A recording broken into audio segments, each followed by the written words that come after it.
పాలన చేస్తూ రేవంత్ రెడ్డి గారు సంవత్సరాల కాలంలో పార్లమెంట్ ఎన్నికలకి ఒక 4-5 నెలల కాలం సమసిపోయినా ఒకే సంవత్సర కాలంలో ఈ రాష్ట్ర రైతాంగానికి 70,000 కోట్ల రూపాయలు ఖర్చు చేసినటువంటి ఏకైక ప్రభుత్వం భారతదేశంలో రేవంత్ రెడ్డి గారి ప్రభుత్వం అని చెప్పి రాష్ట్ర రైతాంగానికి దేశానికి కూడా విజ్ఞప్తి చేయదలుచుకుంది. ఇంకొక ముఖ్యమంత్రి అయితే ఆ యొక్క భారాన్ని మొయ్యలేనని చెప్పి గతంలో మాదిరిగా పక్కన పడేసే అవకాశాలు ఉండే. కానీ మొండి మనిషి నాకు చిన్న వయసులోనే ఈ రాష్ట్ర రైతాంగం రాష్ట్ర ప్రజలు నాకు ఈ అవకాశం ఇచ్చారు కాబట్టి కష్టాలున్నా ఇబ్బందులున్నా నా రైతాంగాన్ని నేను ఆదుకొని ఈ దేశాన్ని ఈ రాష్ట్రానికి మార్గదర్శకంగా ఉండాలనే కోరికతోటి రైతు రుణమాఫీ అనేటటువంటి బృహత్తర పథకం ఒకప్పుడు మన్మోహన్ సింగ్ గారు రాజశేఖర రెడ్డి గారి ఆధ్వర్యంలో కేవలం దేశాన్ని మొత్తానికి 70,000 కోట్లు ఇస్తే మన ముఖ్యమంత్రి రైతాంగ ముఖ్యమంత్రి రైతుల కోసం 21,000 కోట్లు ఒకే పంట కాలంలో ఇచ్చినటువంటి ఏకైక ముఖ్యమంత్రి రేవంత్ రెడ్డి గారు అని చెప్పి ఈ సందర్భంగా మనం చేస్తున్నాం. 25 లక్షల మంది రైతులకి అన్నమాట ప్రకారం రుణ విముక్తులను చేసి రైతును రాజును చేసినటువంటి వ్యక్తి రేవంత్ రెడ్డి గారు. అదే కాదు అనేక రైతాంగ సమస్యలకి ఆలవాలమైనటువంటి ఈ రాష్ట్రానికి ఒక్కొక్కటి సరిదిద్దుకుంటూనే అన్ని రంగాల్లో రైతుని ఎట్టి పరిస్థితుల్లో కష్టపెట్టకుండా మనం నిలపాలని గత ప్రభుత్వంలో రానటువంటి రైతు బంధువులు కూడా అన్న మనమైనా సరే దాన్ని పూర్తి చేయాలని చెప్పి 7,625 కోట్లు ఒకే ఒక గంటలో వేసినటువంటి ముఖ్యమంత్రి రేవంత్ రెడ్డి గారు అని చెప్పి కూడా మీకు ఈ సందర్భంగా మనం చేస్తున్నాం. ఈ రకంగా 33,000-36,000 కోట్లు సుమారు రైతులకు నేరుగా రైతుల జేబుల్లో పెట్టి రైతాంగాన్ని నిలబెట్టారు. అందుకని ఈ సంవత్సరం భారతదేశంలో వరి ధాన్యాన్ని పండించినటువంటి రైతు ఎవరు అనంటే తెలంగాణ రైతు రేవంత్ రెడ్డి గారి ప్రభుత్వం అని చెప్పి సగర్వంగా చెప్పుకునే దశ ఈరోజు కేంద్ర ప్రభుత్వానికి కూడా వచ్చింది. అందుకని ఆయన గారు ఇప్పుడు కూడా అన్న తొలకరించింది రైతులు వ్యవసాయ పనులకు వెళ్తున్నారు మనం ఈసారి టైంలో చేయాలి. పోయినసారి ఎన్నికల సందర్భంలో కొన్ని ఇదొచ్చినా కూడా ఈసారి మన రైతు పెట్టుబడికి ఎవరిని చేయి చాచి యాచించాల్సినటువంటి అవసరం లేదు కాబట్టి ఇబ్బంది అయినా ఆర్థిక మంత్రి గారిని ఒప్పించి మంత్రివర్గాన్ని ఒప్పించి సిఎస్ గారిని ఇబ్బంది పెట్టి ఈ రోజే మనం రైతుల ఖాతాల్లో డబ్బులు వేస్తే తప్ప బాగోదు అని చెప్పి పట్టుబట్టి ఇన్ని లక్షల మంది రైతుల సమక్షంలో ఈరోజు ఈ బృహత్తర కార్యక్రమం భారతదేశానికే ఆదర్శంగా నిలవాలని నేను చేసే ప్రతి కార్యక్రమం ఈ యొక్క దేశానికి మార్గదర్శకంగా ఉండాలని కోరుకునేటటువంటి ముఖ్యమంత్రి ఈ దేశానికి తెలంగాణ లాంటి పరిపాలన కావాలని కోరుకునేటటువంటి దశ ఇప్పుడు దాపురించింది. అందుకనే చుట్టుపక్కల రాష్ట్రాలన్నీ కూడా తెలంగాణ పాలన కావాలి రేవంత్ రెడ్డి గారి పథకాలు మాకు కావాలని చెప్పుకునే స్థితికి ఈనాడు పక్క రాష్ట్రాలు వచ్చినాయి. మనకి పక్క రాష్ట్రాలతోటి పోటీ కాదు కానీ మన చూసి పక్క రాష్ట్రాలు అమలు చేసే స్థితికి ఒక్క సంవత్సరంలోనే ప్రజా ముఖ్యమంత్రి రేవంత్ రెడ్డి గారు తీసుకొచ్చారంటే అది మనకి గర్వకారణం అని చెప్పి కూడా మీకు ఈ సందర్భంగా మనం చేస్తున్నాం. కాబట్టి దయచేసి మొన్న ఎన్నికల్లో గ్రామీణ తెలంగాణ మొత్తం ఏకమై కాంగ్రెస్ పార్టీని ఇందిరమ్మ రాజ్యాన్ని రేవంత్ రెడ్డి గారిని ఏ రకంగా ముఖ్యమంత్రి చేసుకోగలిగామో భవిష్యత్తులో కూడా ఈ పథకాలన్నీ మీకు ఏదైతే మాట ఇచ్చామో ఆ మాట ప్రకారంగా అన్ని పథకాలని అమలు చేసుకుంటూ రైతాంగానికి కావలసినటువంటి అవసరాలు ఇబ్బంది అయినా సరే తీర్చి మిమ్మల్ని రాజును చేసేటటువంటి బాధ్యత రేవంత్ రెడ్డి గారి ప్రభుత్వం తీసుకుంది. కాబట్టి దయచేసి రాష్ట్ర ప్రజానీకం ఆలోచన చేయాలి. అన్నిటికీ ఇందాక సీతక్క గారు చెప్పినట్లుగా కాంగ్రెస్ పార్టీయే అంబాసిడర్.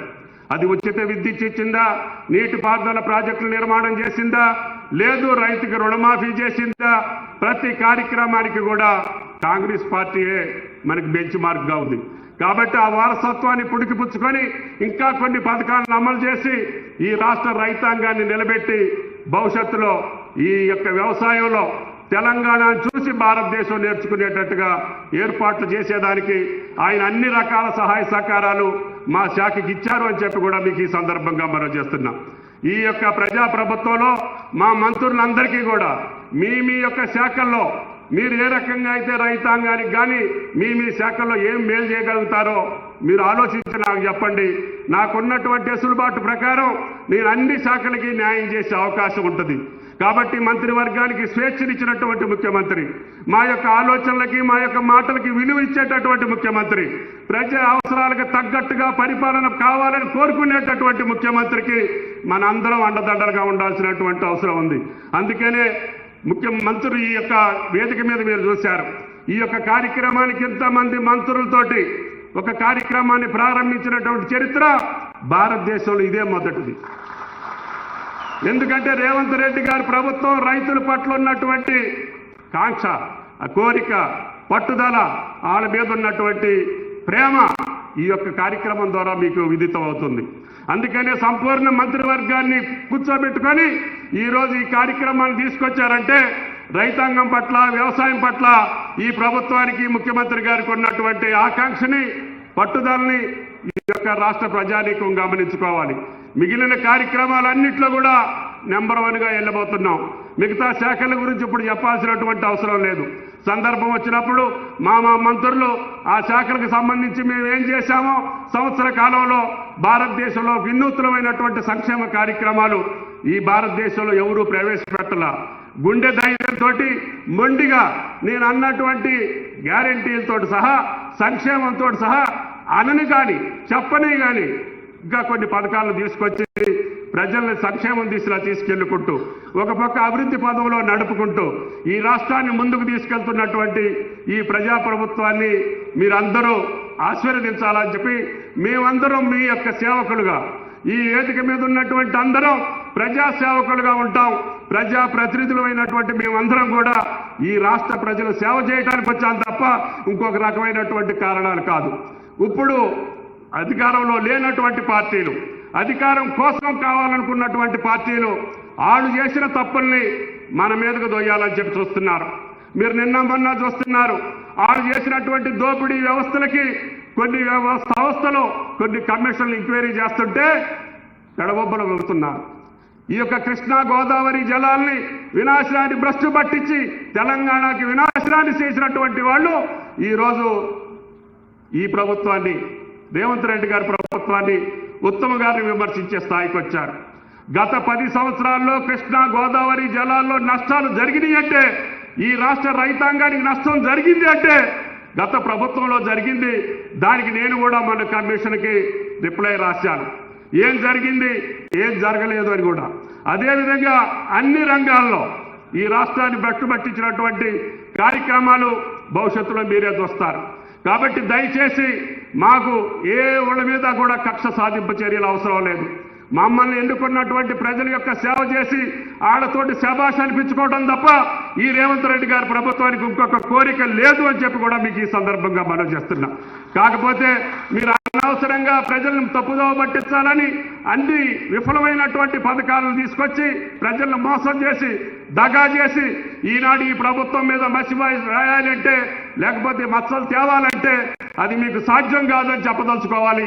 ప్రతి ఒక్క కార్యకర్త, ప్రతి ఒక్క రైతు, ప్రతి ఒక్క ప్రజాప్రతినిధి ఈ ప్రభుత్వం చేసేటటువంటి మంచి కార్యక్రమాలను సమర్థిస్తూనే, గతంలో చేసినటువంటి అన్యాయాన్ని ఖండిస్తూనే చీల్చి చెండాల్సినటువంటి అవసరం ఈ రోజు తెలంగాణ రైతాంగానికి, ప్రజలకు ఉంది అని చెప్పి మీకు ఈ సందర్భంగా మనం చేస్తున్నాం.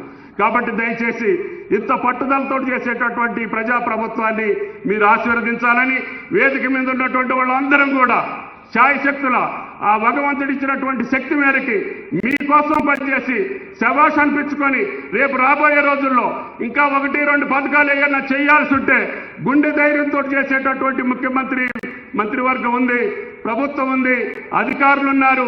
అందరినీ సమన్వయం చేసుకొని గత జూన్ 2వ తారీఖు నుంచి ముఖ్యమంత్రి గారు ఒకటే చెప్పారు, మనం అన్నిటిని కూడా సమన్వయం చేసుకొని ఒక పద్ధతి ప్రకారంగా ప్రణాళికాబద్ధంగా తీసుకెళ్దాం, అందరూ కలిసి ఈరోజు ప్రజల యొక్క ఆకాంక్షలు చేర్చాలి అని చెప్పి మాకు హితబోధ చేశారు. ఆయన మాటే తప్పకుండా మేమందరం పాటించి ఆయన్ని మంచి ముఖ్యమంత్రిగా, ప్రజా ముఖ్యమంత్రిగా, తెలంగాణలో అభివృద్ధి చేసినటువంటి ముఖ్యమంత్రిగా, చిన్న వయసులో ఆయనకు అవకాశం వచ్చినా మేమందరం ఆయనకు సహకరించి రేపు పెద్ద ఎత్తున భారతదేశంలో ఒక మంచి ముఖ్యమంత్రి స్థానంలో రేవంత్ రెడ్డి గారిని మనం అనుకునేటట్టుగా తీర్చిదిద్దాలని చెప్పి మిమ్మల్ని అందరినీ కోరుకుంటూ ఈ అవకాశం వచ్చినటువంటి రాష్ట్ర రైతాంగానికి, మా శాఖ అధికారులకి, అదేవిధంగా ఉప ముఖ్యమంత్రి గారికి, ఆర్థిక మంత్రి గారికి, సహచర మంత్రివర్గ సభ్యులకి, సిఎస్ గారికి అందరికీ పేరు పేరున ధన్యవాదాలు తెలియజేస్తా.